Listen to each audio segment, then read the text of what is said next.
केदारनाथ यात्रा दोबारा शुरू हुई है, बीच में कुछ दिनों के लिए डिस्टर्ब थी। देखिए, आप जानते हैं कि विगत 31 जुलाई को केदारनाथ धाम में जो प्राकृतिक आपदा आई थी, उसके कारण से जो केदारनाथ पैदल मार्ग है कई स्थानों पर क्षतिग्रस्त हो चुका था और जो मोटर सड़क है वो भी कई स्थानों पर बाधित हो चुकी थी। और जैसा कि आप जानते हैं कि प्रदेश सरकार के स्तर से जो युद्ध स्तर पर राहत और बचाव कार्य चलाया गया, उसके परिणाम स्वरूप जो मोटर मार्ग है वो भी खोल दिया गया है और जो पैदल मार्ग है वो भी खोल दिया गया है।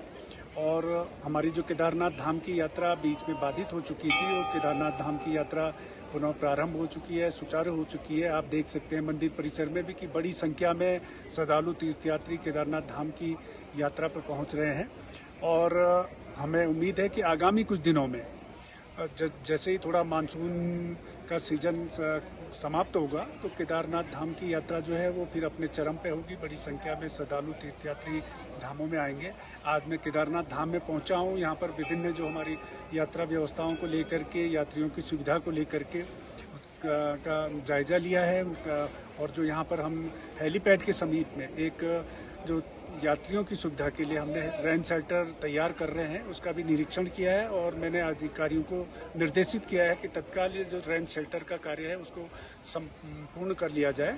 और उम्मीद है कि एक सप्ताह के भीतर में रेन शेल्टर हमारा तैयार हो जाएगा। उसमें वहाँ पर हम यात्रियों की सुविधा के लिए वहाँ पर बेंच इत्यादि और अलाव की व्यवस्था भी करेंगे। उसके अलावा वहाँ पर मंदिर समिति का एक सूचना केंद्र भी होगा और उस सूचना केंद्र में विभिन्न प्रकार की जो यात्रियों के लिए जो सूचनाएं होती है वो सूचनाएं वहाँ पर दी जाएंगी।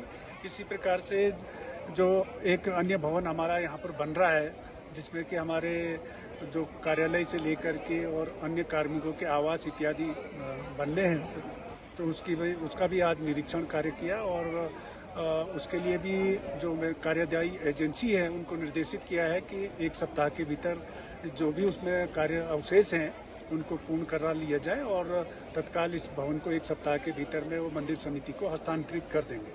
अध्यक्ष जी, जो आपने अभी बताया कि एक कमरा बना रहे हैं जिसमें यात्रियों को ठहरने की व्यवस्था रहेगी, क्या उसमें यात्रियों से कितना शुल्क लिया जाएगा, इस पर भी थोड़ा सा प्रकाश डालते हैं।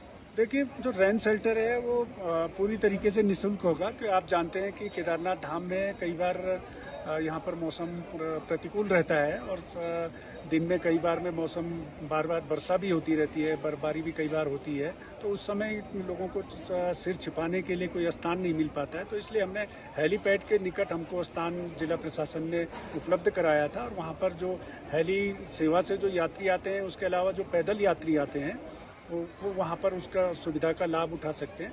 उसके अलावा भविष्य में हमारा ये भी विचार है कि वहाँ पर कुछ हम बिस्तर इत्यादि की व्यवस्था भी करेंगे और जो यात्री जिनको किसी प्रकार से कहीं कोई आश्रय नहीं मिल पाता है, तो उन यात्रियों को हम न्यूनतम शुल्क पर वहाँ पर आवास की सुविधा भी उपलब्ध कराएंगे।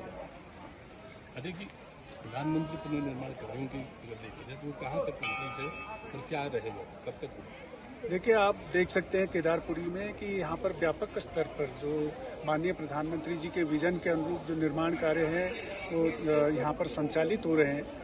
और जैसे कि आप देख सकते हैं कि जो आस्था पथ है, आस्था पथ भी अगर आप देखेंगे तो बहुत सुंदर और भव्य और दिव्य तरीके से उसका निर्माण कार्य चल रहा है। और वर्ष 2013 की आपदा में जिस प्रकार से केदारपुरी पूरी तरीके से तहस नहस हो चुकी थी, उसके पश्चात से आज केदारपुरी एक नए स्वरूप में देश दुनिया के समक्ष है। और जब ये सब संपूर्ण कार्य संपादित हो जाएंगे तो उसके बाद एक नई केदारपुरी लोगों के सामने होगी, श्रद्धालुओं के सामने होगी, उनके आकर्षण का केंद्र होगी। और हमें उम्मीद है कि जल्द से जल्द ये निर्माण कार्य संपन्न हो जाएंगे, क्योंकि आप जानते हैं कि ये जो धाम है हमारा उच्च हिमालयी क्षेत्र में अवस्थित है। यहाँ पर मौसम प्रतिपल बदलता रहता है, मौसम की चुनौतियाँ रहती हैं। उसके बावजूद जो हमारी कार्यदायी संस्थाएं हैं, निर्माण एजेंसियाँ हैं, बहुत तत्परता के साथ में और बड़ी गंभीरता के साथ में यहाँ पर कार्य कर रहे हैं। और हमें उम्मीद है कि जल्द से जल्द ये जो कार्य हैं ये संपूर्ण हो जाएंगे।